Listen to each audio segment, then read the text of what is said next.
Hi guys, my name is Nakul Garg. I am LSE grad residing in London, originally from India. Today I'm going to be talking about how as an immigrant you can travel to a new country without paying much for it, or I would say almost free while you're traveling back to your home country. Let's say you reside in London and planning a trip to India. You have multiple options to make a booking. Direct booking, you take a layover flights, and there is two categories in layover flight. In direct booking, you have the least time to travel, but it is the most expensive one. In the layover flights, let's say you're flying from London to Delhi. From when you're traveling from London to Delhi, there might be some layovers at Berlin. Let's say London to Berlin, Berlin to Dubai, Dubai to Delhi. The time of travel will increase, but it would be the least costly affair as well. But you might have one layover, two layovers, or even three layovers. The more the layovers are, it's least expensive. But you need to spend some hours at the airport in those particular cities, so you cannot go out of those airports. If you're traveling in, let's say, in Berlin, then you stay in the Berlin for 3-4 hours. From Berlin to Dubai, then you stay at the Dubai airport for 3-4 hours, and then you travel back to the destination. But here comes the twist. In the layover flights, you cannot go out of the airport, but with the stopover flights, you can go out of the airport. You can stay in that country for up to 4 days. You can stay for 1 day, 2 day, 3 day, up to 4 days into a new country. And guess what? Some of the stopover programs give you free or even discounted, subsidized 5-star hotel stay.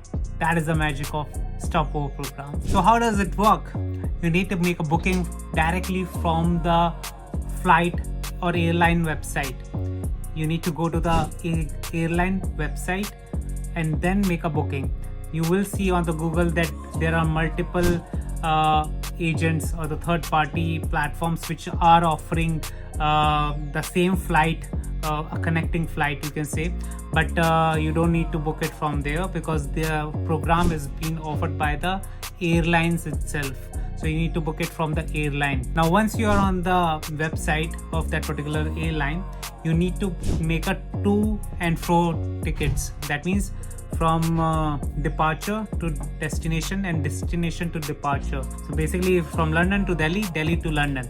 That is what you need to book, or whichever cities you are traveling from in Europe or America or anywhere in the world. Previously there was some airlines which were giving one-sided travel. That means if you're traveling from London to Delhi, you can have a one-sided flight tickets, but nowadays it's very rare. You find very rare these kind of opportunities. That's why I say this is more relevant for the immigrants who might be traveling back to their home country and they have to come back, or somebody who is traveling on a business trip, so they can use the same trip to go to some stopover destination and continue their flight. Then you need to do a hotel stay booking as a part of the stopover visa application. You need to have a confirmed hotel booking, and which you need to book it from the airline website itself. In most of the cases, you need to follow the instructions given by that airline when you're applying for the stopover visa. So whatever the instructions are given on the website, you follow it. But in most of the cases, they would be providing the hotels which are part of this stopover program. In case of Qatar Airlines, they were providing 3 to 5 star hotel stays at a very subsidized price to make a booking while you reside in that particular city. In Doha, you reside for 3 to 4 days at a subsidized price. But guess what? You can even get free nights if you are traveling for longer visit, or if you're traveling on a business visa, business class. If you're flying business class, then you can also get free night stay at the 5-star hotels. Turkey airline used to do it, Turkish airline, so that is also an option. Now after making the travel date bookings, hotel bookings, now you need to make a stopover visa application, which you most probably would be doing from the airline website itself. So you need to go to the airline website and make a stopover visa application from the airline website itself. Once you are done with the stopover visa booking, now you're ready to fly in a new country without booking an extra ticket to the visiting that new country. It's almost like free. So I tell you my experiences, like when I was trying to book a ticket from London to Delhi, I always find that if you book it directly from these airline stopover programs, it's almost the cheapest options there, which I see when I'm doing a to and return ticket for London to Delhi and Delhi to London. I always see that this is one of the cheapest option, and at the same time I get a stopover destination free of cost. I'm traveling to a new country without paying extra money for the flight tickets of that particular country. That is the magic of Stopover Programme, guys. It's almost free. I would say free, absolutely free. So that's the magic of Stopover Programme. Alright guys, let me show you the Qatar Airlines Stopover Programme. Different stopover programs. So if you search Qatar Airlines Stopover, you will get on the Qatar Airways website. Here you can see the different the way you need to must first make a booking for your flight from destination to from your departure to the destination. You can do return ticket as well as one way. Then once you have done the bookings, you need to select the hotel booking. So you're getting a 4-star hotel stay for $14 a night, $23 for 2 nights, $76 for 4 nights. Can you imagine living in a 4-star hotel for $14 a night? Almost like 1,000 rupees a night in a 4-star hotel in India. It's a very heavily subsidized rates. You will never find this opportunity to travel and live at such a subsidized price. So look at the Hyatt. You can live in 5-star hotel like Hyatt for just $24 a night. $24 a night. Actually, when I traveled to Qatar, I was living in Hyatt for 4 nights. I stayed there. I believe it was almost $111. It was very subsidized price, which I paid there for 4 nights. Like, it was an amazing experience. Everything was luxurious. It was a private beach which I experienced. It was an amazing experience, to be honest. I can't imagine living in Hyatt for 4 nights for $111. That was my experience. Then you can live in premium beach hotel for $31 a night, and you can even live in luxury hotels, 5-star luxury hotels for $83 a night. It was amazing. Like, this kind of experience you will never get without a stopover program. And if you look at you can add some city tours as a part of this booking, but it's optional, it's not necessary. But after that, what is necessary, you need to get a e-visa. Since Qatar has some visa tie-ups, but don't rely that your Indian passport will give you an access to this particular thing. You need to make a e-visa booking from this website itself for stopover program to be valid. Please make sure that you do. When I was traveling, I was very confused, but I checked with them. I got an email from the customer support which confirmed that my visa my UK residency visa and my Indian passport allowance to go to the Qatar for free without visa is not gonna be valid in this particular case. So I need to book a e-visa from this particular website. So that will sum up.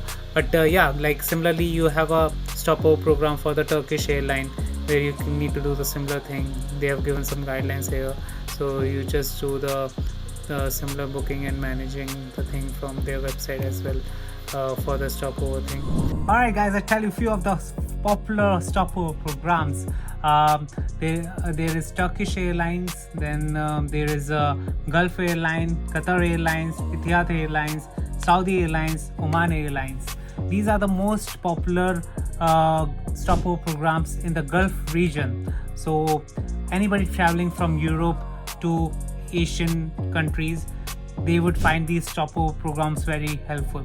But if you are, let's say, residing in Southeast Asia or that side of the world and traveling to India or other Asian countries, South Asian countries, then you will find different stopover programs there. So one of the popular one is Tokyo airline program, which and then I believe there must be more in the Singapore and that Southeast Asian region. Similarly, if you're traveling from Europe to North America, then Iceland has their Iceland Airlines, whatever the name of the airline is having their own program for traveling to US. So and US and Canada. So every region wherever the longer routes are there, there is a stopover program in the middle ground, in the middle region, which makes the airline operate on a hub and spot model. That is how it mostly operates. Yeah, the ones which I have used are mostly like the Middle East one, the GCC region. I am able to access the GCC region. So I have traveled to Istanbul. I'm talking about using the stopover programs. I traveled to Istanbul for one night. I traveled to Bahrain for 2 nights. I traveled to Qatar for 4 nights. I traveled to Saudi Arab for 1 night, and I can go to Dubai, Abu Dhabi as well. But I usually use my BRP, which I used to get it from as a UK resident. What are the benefits of traveling through stopover program? First and foremost benefit, it's almost a free travel to the new country. You are not making a extra flight ticket booking while you're traveling through a stopover program, and sometimes you get a free or a subsidized stay in 5-star hotel or a city tour almost free when you travel through stopover program. And guess what, you can take your partners as well through stopover program on a short holiday trips. So why these airlines are running a stopover program? One of the main reason for running these program is to promote travel and tourism in their country. So these airlines are backed by the government bodies, like the way Dubai did long time back. Why they allowed foreigners to get out of the airport and enjoy their sunny weather in the Middle East, and they become a popular travel and tourism destination. While a lot of people were traveling for business, they had a small break in Dubai where they basically relaxing under the sun and in the desert. So that is the same reason these stopover programs are being operated by a lot of Gulf countries, and the reason is to promote travel and tourism. Alright guys, that's it from my side. This is my first YouTube video. I hope you liked it. Please let me know your feedback about it. I will try to improve, and I will try to bring better content going forward. I look forward to see you in my next video.